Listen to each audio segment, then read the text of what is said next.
10월 25일 월요일 다 함께 묵도하심으로 새벽 기도회 시작하겠습니다.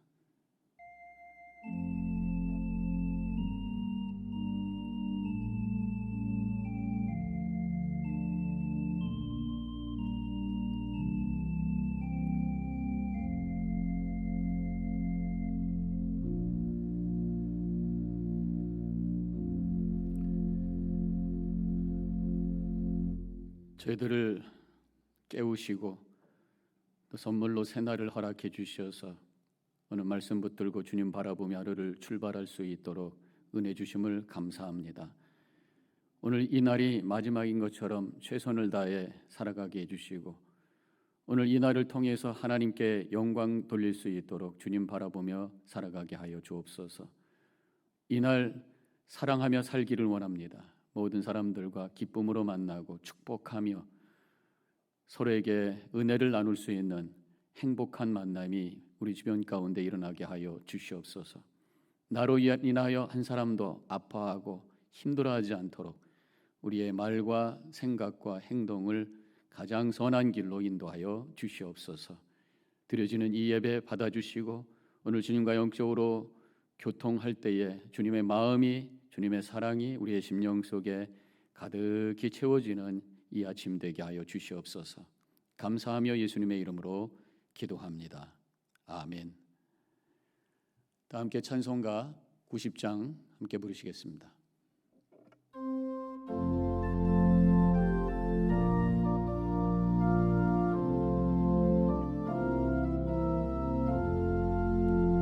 주 예수 내가 알기 전 날 먼저 사랑했네.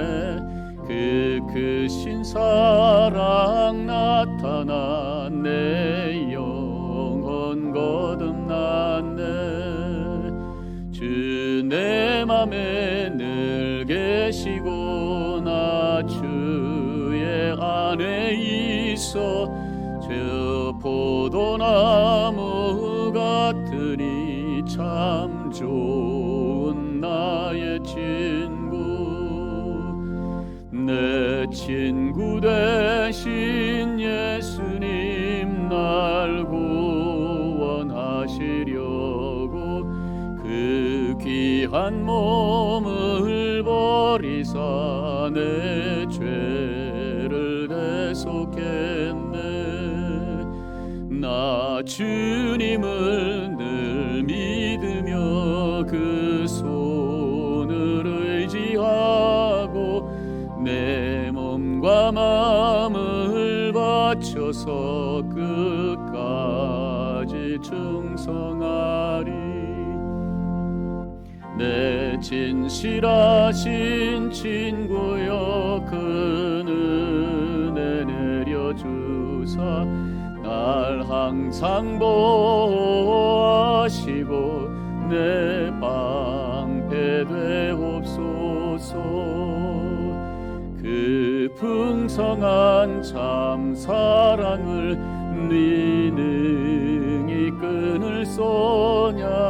날 구원하신 예수는 참 좋은 나의 친구.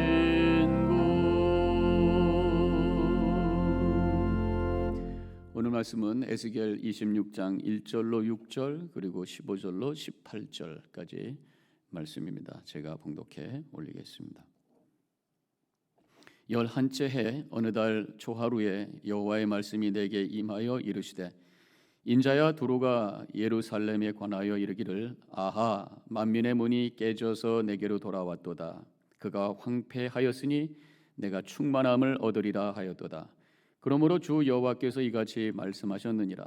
두로야 내가 너를 대적하여 바다가 그 파도를 굽이치게 함같이 여러 민족들이 와서 너를 치게 하리니 그들이 두로의 성벽을 무너뜨리며 그 망대를 헐 것이요 나도 티끌을 그 위에서 쓸어버려 맨 바위가 되게 하며 바다 가운데에 금을 치는 곳에 되게 하리니 내가 말하였음이라. 주 여호와의 말씀이니라. 그가 이방의 노략거리가 될 것이요 들에 있는 그의 딸들은 칼에 죽으리니 그들이 나를 여호와인 줄을 알리라. 15절로 내려갑니다. 주 여호와께서 이같이 두로에 대하여 말씀하시되 내가 엎드려지는 소리에 모든 섬이 진동하지 아니하겠느냐. 곧 너희 가운데에 상한 자가 부르짖으며 죽임을 당할 때라. 그때에 바다의 모든 왕이 그 보좌에서 내려 조복을 벗으며 수놓은 옷을 버리고 떨림을 입듯 하고 땅에 앉아서 너로 말미암아 무시로 떨며 놀랄 것이며 그들이 너를 위하여 슬픈 노래를 불러 이르기를 항해자가 살았던 유명한 성읍이여 너와 너의 주민이 바다 가운데 있어 견고하였도다. 해변의 모든 주민을 두렵게 하였더니 어찌 그리 멸망하였는고.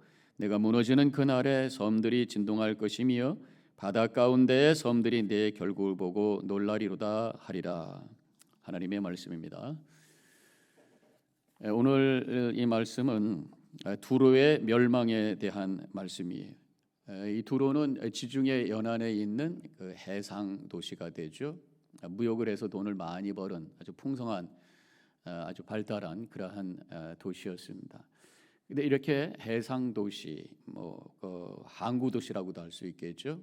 그런 것은 풍성한 그런 경제적인 그런 것도 있지만 또 반면에 타락한 문화들도 있는 곳이 바로 그러한 장소죠. 이런 그 도시를 향한 하나님의 심판의 메시지가 오늘 선포되고 있습니다. 2절에 이렇게 쓰여져 있어요. 인자야 두로가 예루살렘에 관하여 이르기를 아하 만민의 문이 깨져서 내게로 돌아왔도다. 그가 황폐하였으니 내가 충만함을 얻으리라 하였도다. 여기서 지금 예루살렘에 대해서 두로가 지금 예루살렘에 대해서 이렇게 말했다 그런 말씀인데 어떤 말이냐? 만민의 문이 깨어져서 내게로 돌아왔다. 만민에게 예루살렘이 지금 만민의 문이다 그렇게 표현하고 있습니다. 모든 사람들이 들락날락거리는 예루살렘이 그 남유다의 중심지였고 성전이 있는 곳이니까 아무래도 사람들이 들락날락 만민의 문이었는데 그것이 지금 무너졌다. 왕성했던 그곳이 지금 무너졌다. 그런 말씀이. 지금 이때가 남유다가 바벨론의 두 번째 침공을 받아서 완전히 무너진 그런 때인 것을 알 수가 있습니다. 에스겔 1장으로 가보면은 여호야긴이 잡혀간 지 5년 되는 때 이렇게 시작을 하고 있고요. 오늘 이 26장에 와서는 1절에서 11째 해 이렇게 되어 있어요. 즉 여호야긴이 사로잡혀간 지 11년째 되는 해. 여호야긴이 바벨론에 의해서 잡혀가자마자 그 자리에 시드기야를 호스와비 왕이지만 세웠던 거죠. 그러면 히스기야 왕이 된 지 11년 되는데 그런데 히스기야가 왕이 된 지 10년째 되는 BC 587년에 바벨론이 다시 쳐들어와서 예루살렘 성을 완전히 무너뜨리고 시드기야의 두 눈을 뽑고 끌고 가서 결국은 죽게 만들었던 아주 비극적인 남유다의 멸망의 해가 바로 그거죠. 멸망당한 그 해 바로 다음 해가 11년째 되는 여호야긴이 잡혀간 지 11년째가 되는 그러한 해라고 할 수 있습니다. 지금 그래서 여기서 이 만민의 문이 깨졌다라고 하는 것은 지금 예루살렘이 무너졌다 그런 말씀이죠. 계속해서 두로가 2절에서 하는 말이 그가 황폐하였으니 내가 충만함을 얻으리라.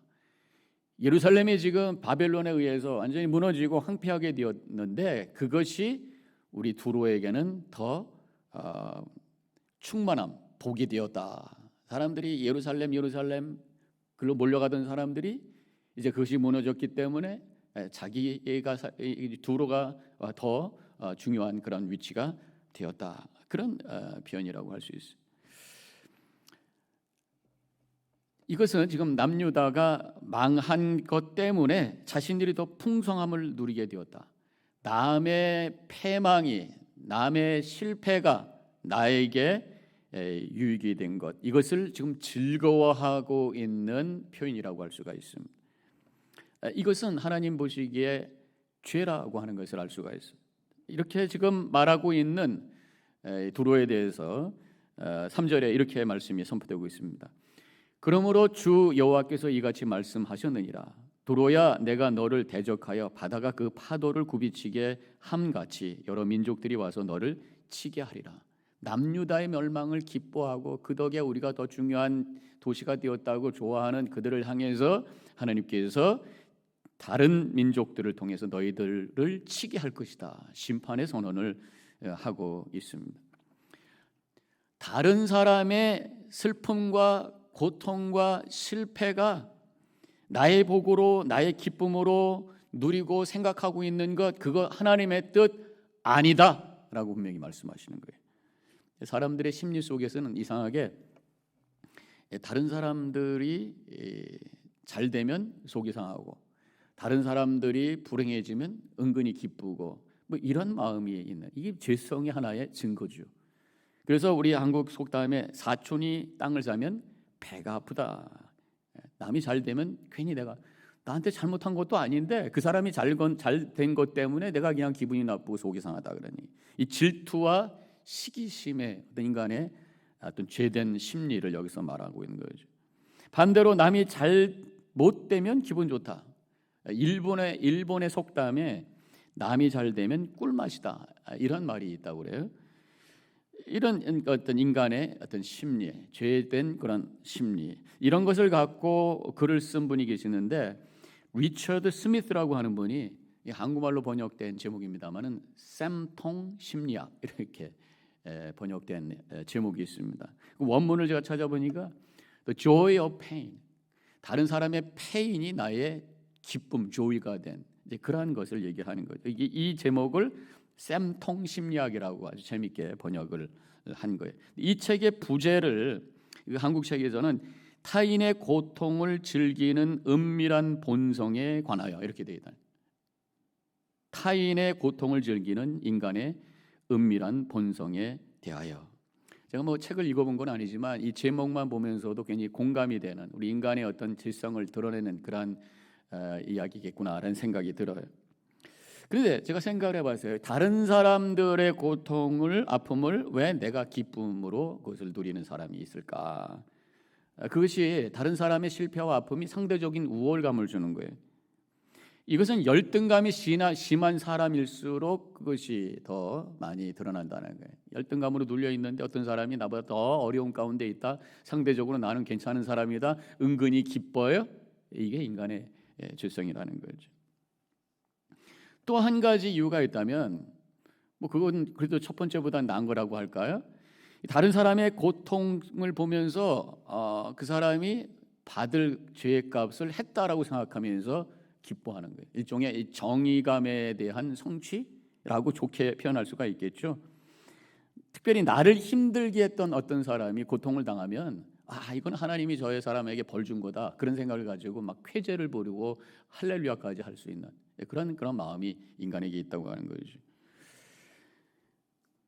그런데 저는 그것이 하나님의 뜻은 아니라고 믿습니다. 나의 어떤 패배감에 대한 보상 심리에서 나오는 그런 어떤 고백이라고 할 수가 있어요. 실질적으로 또 비즈니스 하시는 분들 속에서 아마 그렇게 경험될 수가 있겠죠. 서로 컴피티션 관계, 경쟁 관계에 있는데, 특별히 요새 팬데믹 때문에 문 닫는 가게들도 많이 있잖아요. 근데 경쟁 관계에 있었던 다른 가게가 문을 닫아. 그러면 이것이 나에게는 이제 거기에 있는 커스터머들이, 손님들이 나에게 올 수 있다. 이제 그런 마음을 가지고 오히려 마음이 기쁠 수 있는, 그 사람의 실패가 나에게 더 좋은 비즈니스가 될 것이라고 하는 생각 속에서 속으로 즐거워하고 있나, 이런 마음이 생길 수가 있을 거라는 거예요. 인간의 마음속에 이런 것이 있다고 하는 거예요. 그런데 이것이 하나님의 뜻은 분명히 아니다라고 하는 것을 오늘 말씀을 통해서 우리가 확인해야 된다고 하는 거예요.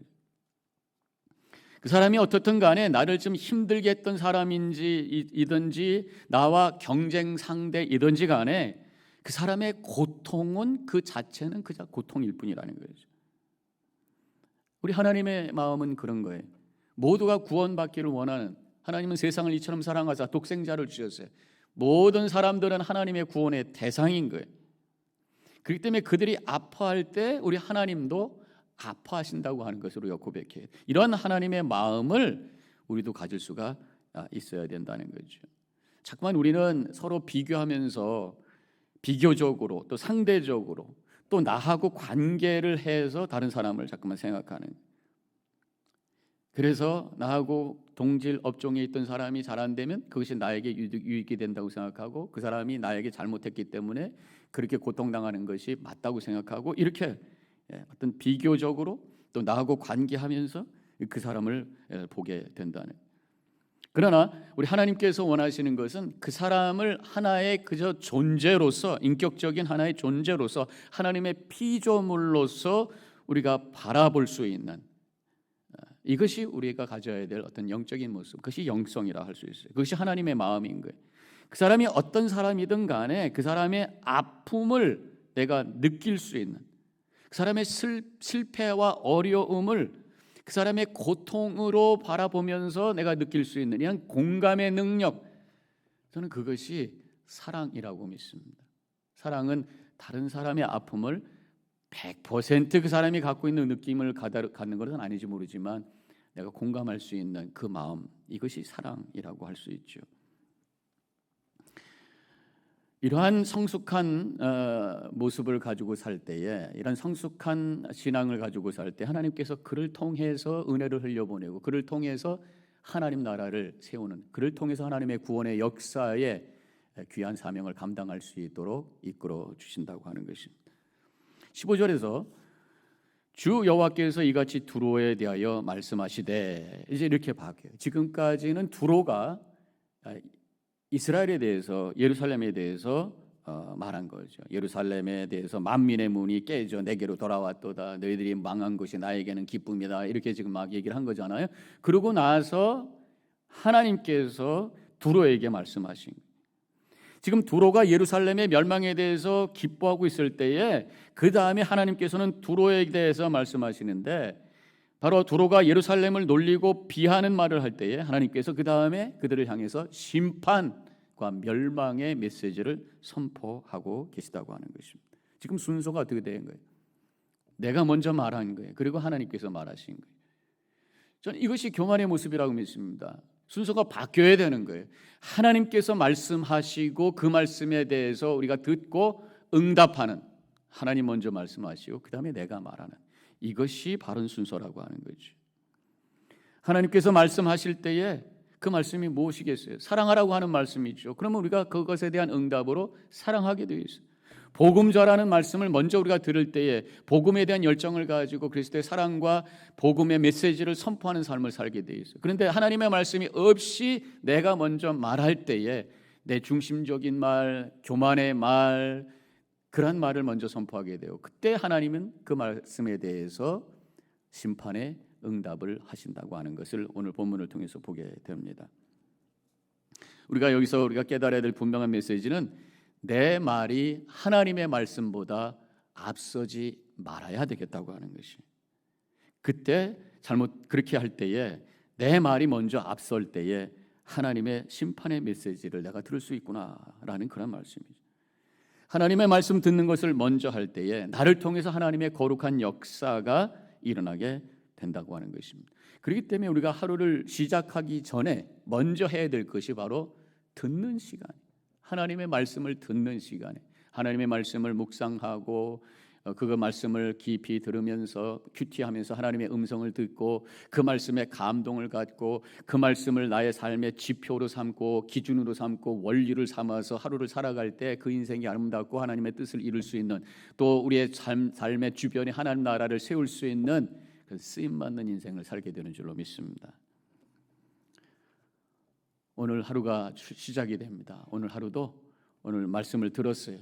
이 말씀을 듣는 그러한 마음을 가지고 오늘도 살아가시기 바랍니다. 남의 고통이 나의 기쁨이 되지 않고 어떤 사람이든 그 사람들의 고통 내가 함께 공감하면서 그를 위해서 기도할 수 있는 그러한 성숙한 마음, 깊은 영성을 가지고 하나님의 영광 돌리고 주님 앞에 쓰임받는 복된 하루가 되시기를 주님의 이름으로 간절히 축원합니다. 기도하십시다. 오늘 말씀을 기억합니다. 두로가 예루살렘의 멸망을 기뻐하고 그것이 자신의 풍성함이 되었다고 좋아하는 모습, 하나님께서는 그것 때문에 그들을 치게 할 것이다, 그렇게 선포하셨어요. 행여나 남의 아픔과 슬픔이 나의 기쁨으로 고백된 적은 없나 우리 자신을 되돌아보기 바랍니다. 사랑은 그 사람이 어떻든 그 사람의 아픔을 아픔으로 함께 느껴줄 수 있는 그 마음인 줄로 믿습니다. 하나님의 말씀이 먼저 들려질 때에 우리는 그 말씀에 응답하는 겸손한 삶을 살게 될 것입니다. 잠깐 묵상하죠.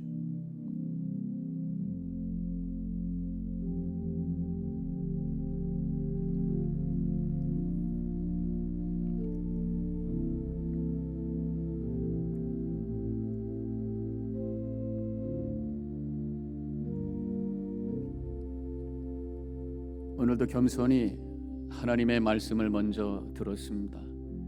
그 말씀 따라 오늘도 살아가기 원합니다. 주변의 아픔과 고통과 슬픔을 조금이라도 함께 공감할 수 있는 그 마음을 저희들에게 허락해 주시고, 그런 공감을 통해서 하나님의 사랑이 나누어지고 우리 주변에 하나님의 나라가 세워질 수 있는 그 일을 감당할 수 있는 저희들 되게 하여 주옵소서. 내 느낌, 내 생각이 하나님의 마음보다 앞서지 않도록 겸손히 주님 앞에 무릎 꿇는 이 시간, 하나님의 마음 허락해 주시고 다른 사람을 느낄 수 있는, 아픔을 느낄 수 있는 그런 겸손한 마음 허락하여 주옵소서. 이제는 우리 주 예수 그리스도의 은혜와 하나님 아버지의 극진하신 그 사랑과 성령의 감화감동 교통하심이 결단하고 나아가는 이 자리에 있는 모든 성도님들 머리 위에 지금부터 영원히 함께 하시기를 간절히 축원하옵나이다. 아멘.